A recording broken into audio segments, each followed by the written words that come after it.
What's going on, people? How you doing? This is TK Pryor coming at you, and today I just want to talk to you guys for my cryptocurrency enthusiasts and those of us that are active participants within the market.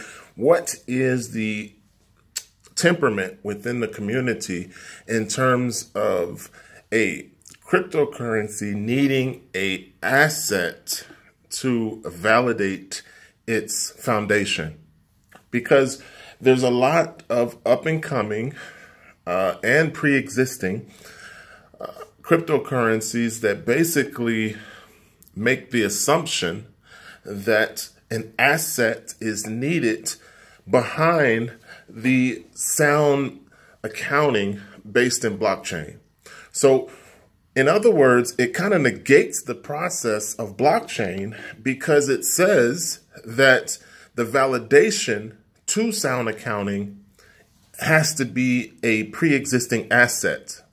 Now, if you truly understand the fundamentals of blockchain technology, then sound accounting should be able to stand on its own independence without having some sort of pre-existing assets to couple in order to validate it. In other words, we don't necessarily need to have gold, silver, physical fiat currency, or any other type of asset as a third-party coupling in order to make sound accounting a reality in terms of your dollars being exchanged for work, your time being exchanged for labor, and your labor being measured in government currency. So that in itself validates blockchain. So you go to work, you exchange your time gets exchanged for a fixed amount of wage based on an hourly allocation. And the time, effort, and energy that you exchange for a fixed amount of government currency is what creates life in faith and confidence through whatever it is that you exchange for sound accounting in blockchain. And I think that's a fundamental asset that a lot of people overlook. A lot of people overlook the energy, the time, and the physical labor that went into creating dollars before an individual can spend those dollars on any said sound accounting blockchain measure. So, in other words, the fundamentals of blockchain means that you have an electronic ledger that records an exchange, a sound contract between two parties where I put energy, labor into a fixed amount of time for wages, and then my wages goes into a ledger in exchange for an electronic version of that same representation. So just as I exchange my time for money at work, now I'm using an electronic recording device to say this is a valid exchange from one medium to another medium.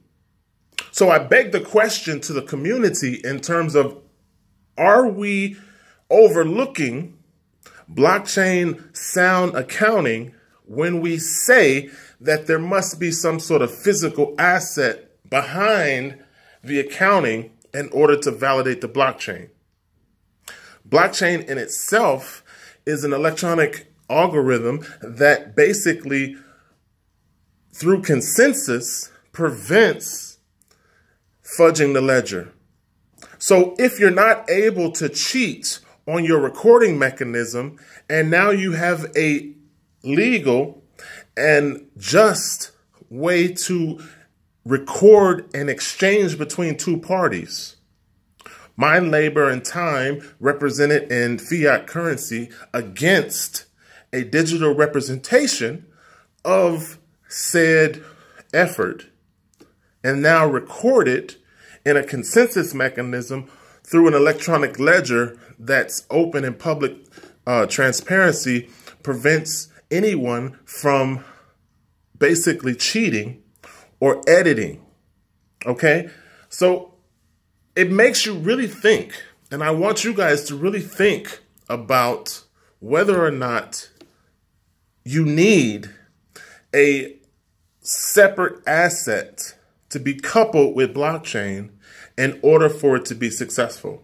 Now, if the question is begged that it's not needed and that they both stand independent as an asset class of their own, then what happens and how readily accepting is the community towards the marriage of assets like gold, silver, being coupled to blockchain as a new commodity or a new asset class?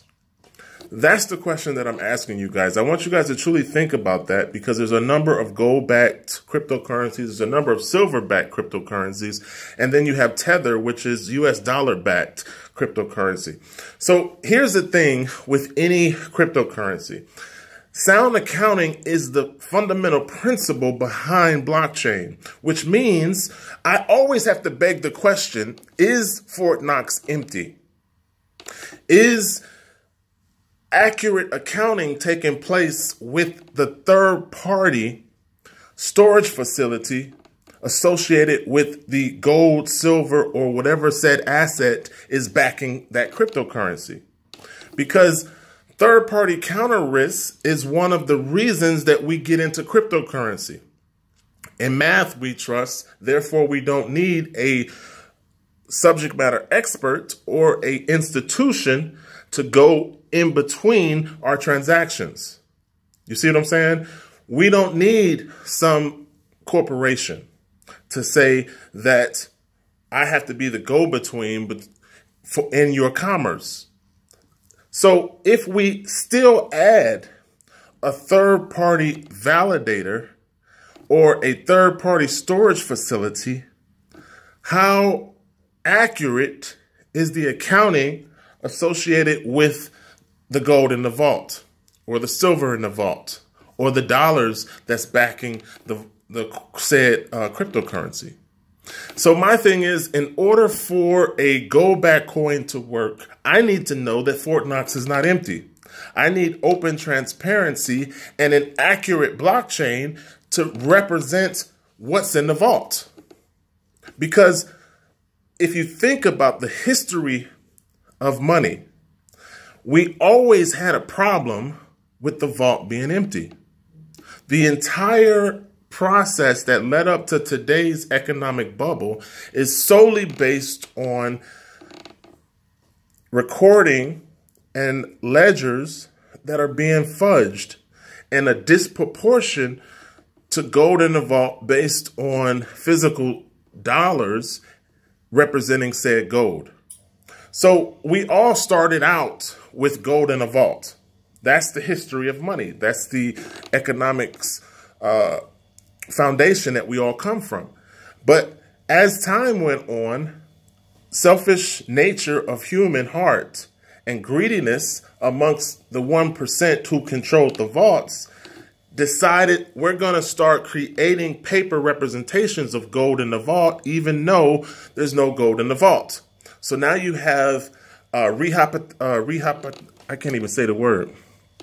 Now you have basically, I'm trying to say, over-representation of the physical certificates.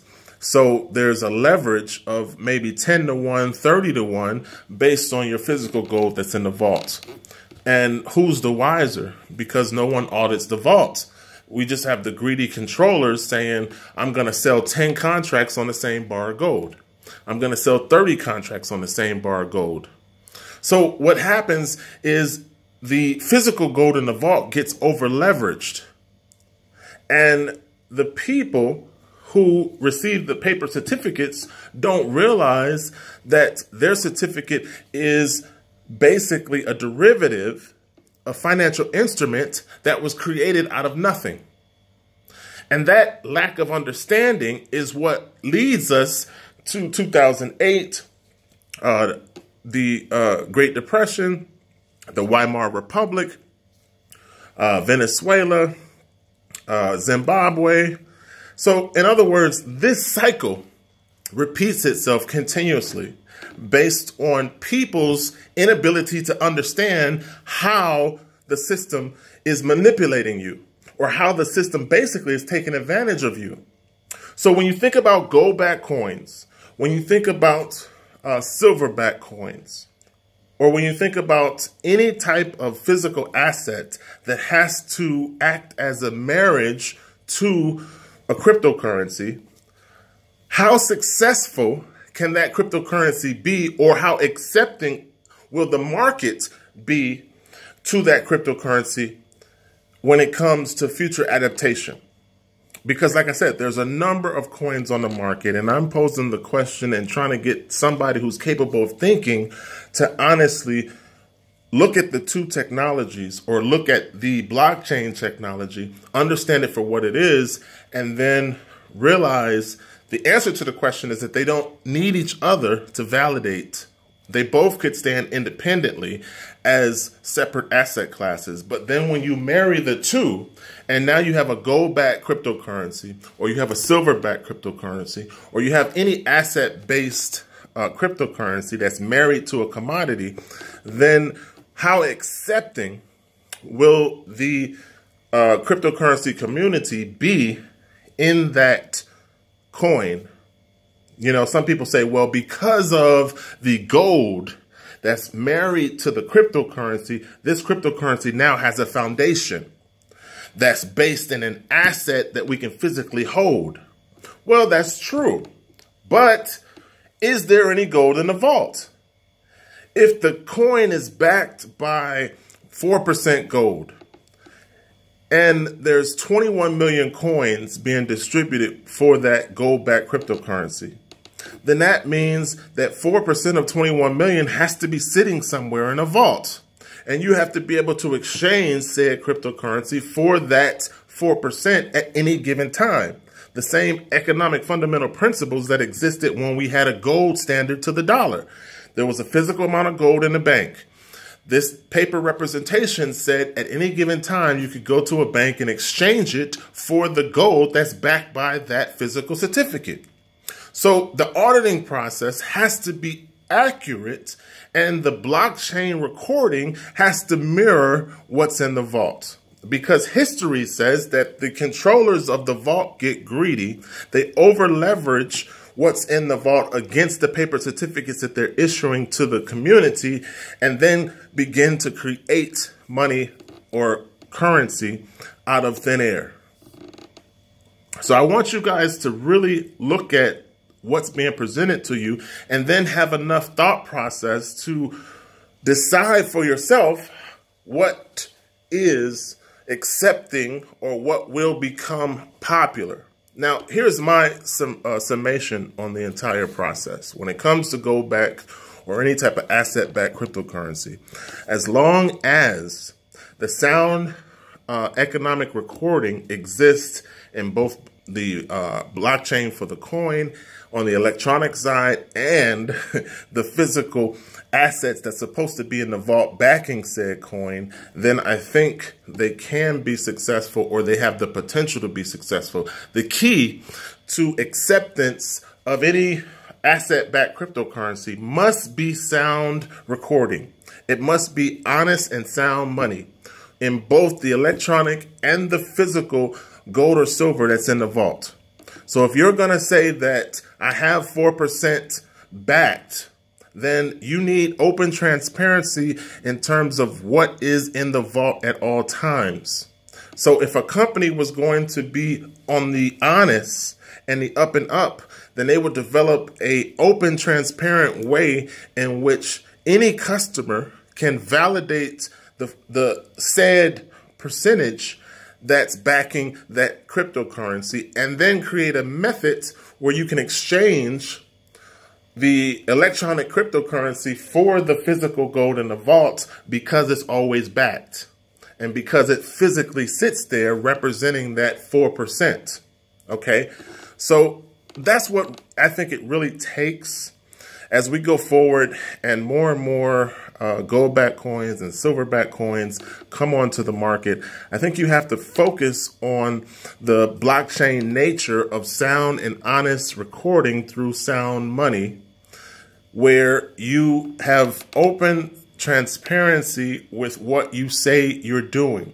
If you're going to back that cryptocurrency, then we need to be able to validate that physical gold is in the vault like you say it's in the vault.